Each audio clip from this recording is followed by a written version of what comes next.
Olá, esse é o Política em 20 Minutos, o irmão mais longo do Política em 2 Minutos. Nessa semana, a gente conversou em um dos episódios do Política em 2 Minutos sobre liberalismo e a pandemia de Covid.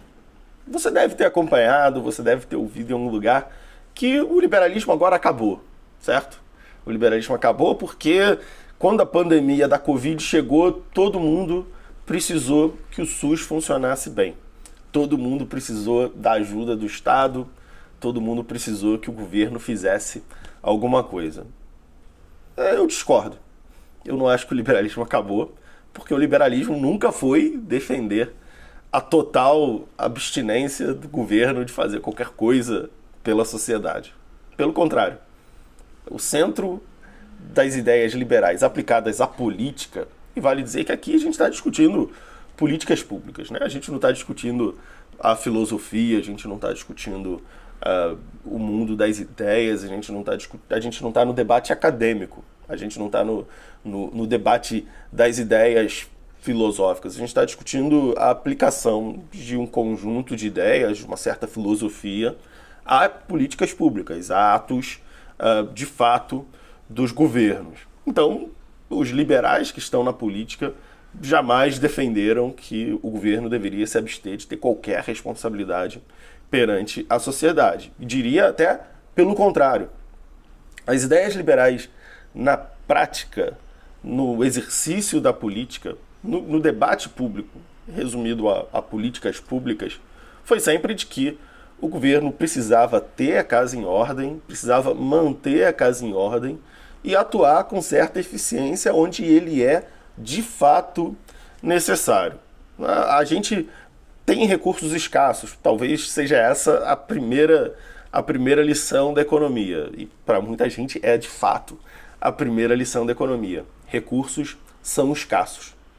A partir da percepção, né, a partir dessa certeza de que recursos são escassos, a gente precisa pensar em qual é a melhor forma de aplicar esses recursos, de como a gente utiliza esses recursos para trazer a maior justiça possível, o melhor bem-estar possível à população. E a abordagem liberal em relação à atuação do governo, né, não só na economia, mas em todas as frentes junto à sociedade, deve ser uma abordagem eficiente, baseada na melhor ciência possível, nos melhores fatos possíveis, e que deve abordar os problemas sociais de uma forma prática, né? Sem invencionice, sem tentar criar uma nova sociedade ou criar um novo homem através das suas ações. Na questão específica da Covid, muitos acreditam que, bem, agora que a gente descobriu que o Estado é necessário para a saúde do povo brasileiro, o discurso liberal morreu. Essa é uma boa piada. É engraçado, eu me divirto com essas piadas, eu devo admitir. Mas é uma piada, não é um debate sério. Não dá pra gente debater sério com alguém que acredita que o discurso liberal sobre políticas de saúde é vamos deixar morrer. Quem morrer, morreu. Não é assim, né? O discurso liberal sobre coordenação do Estado sobre a sociedade, que nós somos absolutamente críticos, devo lembrar vocês. Coordenação é uma má ideia. Política de cima para baixo, em quase todos os casos, é uma má ideia. Mas que a nossa posição, a posição liberal, se resume a deixa as pessoas se virarem. Nada mais longe da verdade é essa. Vamos falar sobre a questão do setor de saúde, depois a gente vai se expandindo para a questão da coordenação. Na minha visão, e é uma visão bastante particular, eu não vou dizer que falo por todos os liberais, mas na minha visão, uma visão liberal sobre assistência de saúde, sobre a participação do governo no setor, deve ser, para começar, o nosso foco é no paciente, o nosso foco é no cidadão, o nosso foco é na Dona Maria e no seu José, que precisam de um médico. O nosso foco como sociedade não pode ser no Dr. Paulo, não pode ser na doutora Márcia. não pode ser no prédio do hospital A, B e C, não pode ser na licitação para comprar Band-Aid, gaze e maca. O foco da sociedade, o foco do governo, o foco dos formuladores de política pública tem que ser na satisfação do paciente, na satisfação do cidadão, no acesso do cidadão, do indivíduo aos serviços de saúde. E aí, acho que ninguém pode ficar de fora. Nenhum brasileiro deve morrer na porta de um hospital, na maca de um hospital, deitado no corredor de hospital. Nós chegamos em 2020 num patamar de arrecadação que a gente pode mobilizar os recursos do Estado para tentar evitar que brasileiros morram na porta de um hospital. Mas como que a gente pode fazer isso?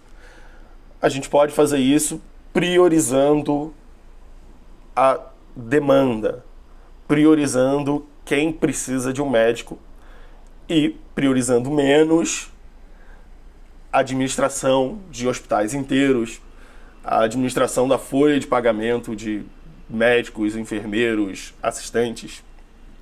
Ao invés da gente focar na construção de um sistema de saúde, que a gente não precisa focar nisso agora, mas idealmente a gente deixa de focar na construção de um sistema e passa a focar naqueles que demandam por esse sistema. A gente passa a não focar na construção e na gestão de hospitais e passa a focar no acesso das pessoas, principalmente aquelas que não podem pagar por si seus planos de saúde, àqueles serviços de saúde. O importante aqui não é se o hospital, se as lâmpadas do hospital foram todas licitadas de acordo com a lei, se os médicos têm direito a uma forma de aposentadoria A ou B, se as enfermeiras se tem concurso público previsto para enfermeira. O importante aqui é se Dona Maria e seu José estão tendo acesso a um tratamento de saúde com o mínimo de dignidade. A gente passa muito tempo focando em toda a cadeia que gera esse serviço de saúde lá no final e passa muito pouco tempo se preocupando com seu José e Dona Maria, que estão sem perspectiva de atendimento, aguardando na fila, ou estão com um atendimento precário. E aí, isso não é dizer que o Estado não precisa ter participação. Pelo contrário, o Estado precisa se responsabilizar pelas pessoas que estão na porta dos seus hospitais morrendo. Mas precisa pensar nessa situação com eficiência, com cabeça aberta, vendo experiências de outros países, onde a gente já consegue, a sociedade consegue fazer com que todas as pessoas tenham acesso ao mínimo de um tratamento de saúde. Não tem muito mistério e é como a gente já fez, como a sociedade brasileira já fez em relação ao Bolsa Família. O Bolsa Família nada mais é do que a aplicação dessas ideias no combate à fome. A gente não quer que nenhum brasileiro fique com fome. Então, nós damos possibilidades para que as famílias, os indivíduos, não morram de fome e adquiram seus alimentos. O Estado não precisa ir lá comprar terra, arar a terra, plantar alimentos, contratar por concurso público as pessoas que estão trabalhando lá no campo, depois comprar dezenas de milhares de caminhões para fazer com que os produtos cultivados no campo cheguem às cidades, depois construir supermercados, abrir concurso público para caixa do supermercado, para estoquista, nada disso. A gente deixa com que a iniciativa privada, em diversas formas, de hipermercados já vendinhas, se organize que haja feiras livres a mercados de alto nível para distribuição e fornecimento desses alimentos. A gente pensa na demanda, a gente pensa no usuário, a gente pensa no cidadão que está com fome e precisa comprar comida. Então a gente foca o nosso trabalho, a gente foca o trabalho do Estado em dar a esse cidadão os recursos para acessar esse serviço, certo? Então a gente não precisa criar toda uma estrutura de fornecimento de um serviço para a gente garantir que os mais pobres tenham acesso a esse serviço, seja alimentos, seja tratamento de saúde. A gente apenas cria as condições lá para que lá no final o usuário, o doente, o cidadão, aquele que precisa ter acesso àquele serviço, tenha acesso àquele serviço. E essa é uma forma muito mais eficiente. Na questão do combate à fome, a gente tentou diversos tipos de ajuda, a gente tentou diversas abordagens, no mínimo nos últimos 30 anos, só para ficar nos últimos 30 anos, a gente tem diversas abordagens em relação à fome, de distribuição maciça de cestas básicas, a distribuição de leite, a distribuição de todo tipo de produto, e nenhuma foi tão barata, tão mais eficiente e com um número tão pequeno de injustiças e de desvios quanto o Bolsa Família. A gente parece ter chegado à melhor possibilidade possível de fazer com que, com relativamente poucos recursos, a gente combata um problema tão grave. E, em tese, não há restrições para a gente aplicar esse mesmo raciocínio, claro, com as devidas adaptações, para outras áreas. E aqui a gente está falando basicamente da área da saúde, mas, por exemplo, na educação também não há impeditivo para que a gente comece a pelo menos experimentar. E aí que eu falo de ter um pouco de cabeça aberta. A gente está muito acostumado a fazer coisas de uma certa maneira, o que impede que a gente experimente. A gente não precisa converter as redes de educação e saúde do Brasil inteiro amanhã para esse modelo. Mas a gente precisa ter pelo menos a possibilidade de conversar sobre eles. E eu entendo o nível de conservadorismo, o nível de temor sobre mudanças em esferas tão importantes quanto saúde e educação, né? Nós passamos situações muito difíceis, a gente está experimentando com a vida das pessoas, a gente está experimentando com setores fundamentais da sociedade, da formação das pessoas e da sobrevivência das pessoas, mas o que a gente fala é de experimentos em pequena escala, para a gente ver como na prática as coisas evoluem. Claro, exemplos em outros países, talvez a comparação direta não seja o melhor a se fazer aqui. Não adianta eu falar, olha, dá super certo na Alemanha, dá super certo na Suíça, porque obviamente são realidades diferentes. Mas há indícios que em algum lugar isso funcionou. Então a gente podia testar em pequena escala por aqui. Agora voltando à questão das ideias, de como a gente lida com o discurso de que o liberalismo acabou e que o liberalismo é a filosofia do Estado não fazendo nada, se morrer, morreu, quem ficar doente ficou, quem passou fome, passou. Essa é uma distinção e essa é um posicionamento motivado por duas fontes principais. A primeira são pessoas que discordam dos liberais, que são adversários do liberalismo e que normalmente, naturalmente e compreensivelmente têm uma visão distorcida do que os liberais de fato defendem, ou por ganhos políticos gostariam de propagar uma versão das ideias liberais que não condizem com a realidade. Outro ponto são liberais ou pessoas do campo liberal, que se definem de diversas formas, que tem uma visão um pouco mais radical, que tem uma visão um pouco mais filosófica, uma abordagem um pouco mais filosófica em relação à aplicação dos princípios liberais às políticas públicas, à política e ao debate sobre as ações do governo. Para o primeiro grupo, aqueles que são adversários dos liberais, não adianta o que a gente diga, né? Não adianta o que a gente faça, não adianta qual a ideia que a gente coloque em prática, nós estaremos sempre errados, né? Se a gente organiza uma iniciativa para dar alimentos àqueles que estão passando necessidade durante a Covid, eles vão nos criticar porque nós estamos nos mobilizando e tentando ajudar pessoas ao invés de deixar só o mercado cuidar delas. Nós seremos acusados de estar fazendo populismo.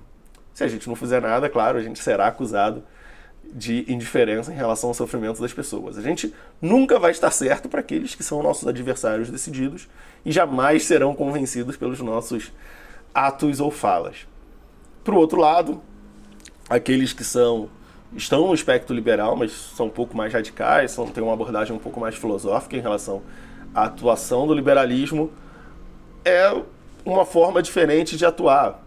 É um campo que precisa ser desenvolvido também. Eu não tenho nenhum problema com pessoas fazendo debates filosóficos, discutindo teorias, discutindo livros, discutindo a questão do liberalismo de uma forma mais abstrata, baseada em tipos ideais. Não é um problema em si. A questão é que existe o Estado. O Estado está aí, o Estado tem um orçamento e há um debate político e a atuação política, é um Congresso Nacional que debate e que decide qual será e como será a aplicação desses recursos junto à sociedade. E aí não faz o menor sentido nós, liberais, nos abstermos desses debates. Esse dinheiro vai ser gasto. Esse dinheiro vai ser aplicado, esse recurso vai ser aplicado. Esse debate no Congresso Nacional vai acontecer. A gente precisa decidir se os liberais vão estar engajados nessa questão, se nós vamos estar no Congresso Nacional debatendo essas questões e colocando o nosso ponto de vista, se a gente vai estar discutindo com a sociedade as melhores formas, de acordo com os princípios liberais, da gente atuar nas questões que estão acontecendo na sociedade, que estão sendo discutidas, ou se a gente vai se abster. Se a gente vai dizer, olha, né, é a forma como eu penso ou não é nada. Ou a gente discute a não intervenção completa do Estado nessa situação, nesse tema, ou então eu não vou nem participar. Ou então a minha única contribuição a esse debate é que o Estado não deveria fazer nada. E aí eu fico lá no meu canto, falando sozinho, enquanto todos os nossos adversários, os adversários das ideias liberais, fazem essa discussão sem a nossa presença. Eu acho que a gente precisa participar dos debates, a gente precisa ser ativo no debate político, e a gente precisa entender que o que está sobre a mesa são as pautas A, B e C, e a nossa atuação é como faremos para pautas A, B e C se tornarem as mais liberais possíveis. De novo, o ótimo não pode ser inimigo do bom. Então, as ideias liberais vão continuar. A gente estava certo sobre a atuação do Estado anteriormente, antes da Covid. A gente sempre falou que os recursos do Estado devem ser utilizados com inteligência, com eficiência e com muito cuidado. Ninguém é a favor de reformas porque a gente tem prazer em retirar parte dos salários das pessoas ou fazer com que mais pessoas contribuam mais dinheiro para os fundos de aposentadoria. Não. A gente é a favor de reformas porque a gente acredita que os recursos do Estado devam ser utilizados de formas mais eficientes, de formas mais racionais e que nós precisamos diminuir privilégios para que esses recursos sejam utilizados de uma forma mais justa. E esses recursos precisam ser bem utilizados, não é por um fetiche de ter um certo nível de superávit, de ter um certo nível de dinheiro em caixa, porque quanto mais dinheiro em caixa, mais excitado os liberais ficam. Não. É porque em momentos de emergência, em momentos em que a ação do Estado é fundamental para que nós sobrevivamos, nós precisamos ter recursos em caixa. E o que aconteceu? Nós gastamos adoidado, nós aumentamos o nível de gasto do governo de forma muito acima da nossa arrecadação, e a nossa arrecadação já está no teto da possibilidade de arrecadação do Estado em uma sociedade com a média de renda que o Brasil tem. E quando chegou na pandemia, a gente não tinha dinheiro para gastar, a gente não tinha recursos para investir na defesa do cidadão brasileiro.